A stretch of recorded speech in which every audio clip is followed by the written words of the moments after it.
अपने प्राचीन इतिहास के साथ साथ भारतीय भूमि कई अनसुलझे रहस्यों का गढ़ भी मानी जाती है। यहाँ कई ऐसे प्राचीन स्थल मौजूद हैं जो अपनी प्रेतवाधित घटनाओं और डरावने अनुभवों के लिए चर्चा का विषय रहे हैं।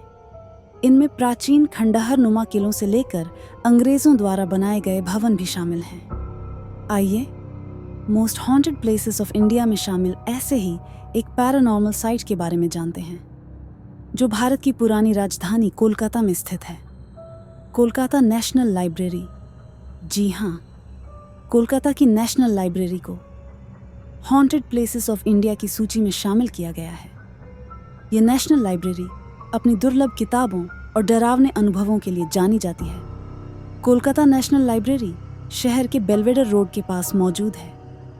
भारत की आज़ादी से पहले ये गवर्नर जनरल ONF इंडिया का आधिकारिक आवास हुआ करती थी। यहाँ लगभग 22 लाख किताबों और पुराने दस्तावेजों को संग्रहित किया गया है।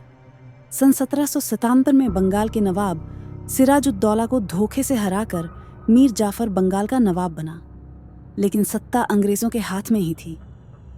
मीर जाफर ने बेलवेडोर भवन अलीपुर स्थित का निर्माण करवाया।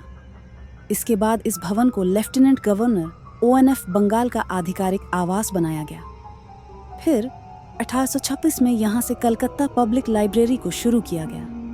प्रिंस द्वारकानाथ टैगोर को कलकत्ता पब्लिक लाइब्रेरी का पहला अधिकारी बनाया गया। फिर कुछ समय बाद कलकत्ता पब्लिक लाइब्रेरी को इंपीरियल लाइब्रेरी में बदल दिया गया, लेकिन अब तक इसे आम पाठकों के लिए खोला नहीं गया था। अंत में भारत की आज़ादी के बाद इंपीरियल लाइब्रेरी को कोलकाता नेशनल लाइब्रेरी बना दिया गया। इसके बाद इस पुस्तकालय को आम लोगों के लिए खोला गया। इस प्रेतबाधित लाइब्रेरी से कई रहस्यमयी कहानियां जुड़ी हुई हैं। यहाँ पढ़ने आए कई पाठकों का मानना है कि यहाँ कोई अदृश्य साया मौजूद है। वहीं कई पाठकों का कहना है कि उन्होंने किसी अदृश्य शक्ति के चलने की आवाज़ें सुनी हैं। वहीं कई लोग ये मानते हैं कि यहाँ पूर्व गवर्नर जनरल की पत्नी का साया घूमता है।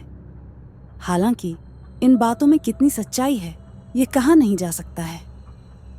कुछ लोगों का मानना है कि जब इस इमारत का निर्माण चल रहा था, तब यहाँ कई लोगों की रहस्यमयी तरीके से मौत हो गई थी। हालांकि इस बात में कितनी सच्चाई है, इस बात का कोई सटीक प्रमाण नहीं मिलता, लेकिन लोगों के डरवाने अनुभवों की वजह से इस स्थान को प्रेत बाधित स्थलों में शामिल कर लिया गया।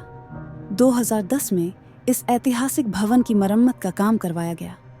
इस काम में संस्कृति मंत्रालय ने आर्कियोलॉजिकल सर्वे ONF इंडिया की मदद ली। मरम्मत के दौरान यहाँ एक ऐसे राज का पर्दाफाश हुआ जिसने सबको चौंका कर रख दिया। यहाँ एक गुप्त तहखाने का पता चला। ये तहखाना लगभग 1000 वर्ग फुट का था। वहीं इसमें न कोई दरवाज़ा था और न ही कोई खिड़की। कई लोगों का मानना था कि इस तहखाने का इस्तेमाल यातना कक्ष के रूप में किया जाता था। वहीं कई लोग मानते थे कि इसे तहखाने में खजाना रखा जाता था। हालांकि इन बातों में कितना सच्चाई है, इसका पता आज तक नहीं लग सका है। दोस्तों, ये थी कोलकाता की नेशनल लाइब्रेरी से जुड़ी अनसुनी बातें। आपको वीडियो कैसा लगा, हमें कमेंट बॉक्स में लिखकर ज़रूर बताएं।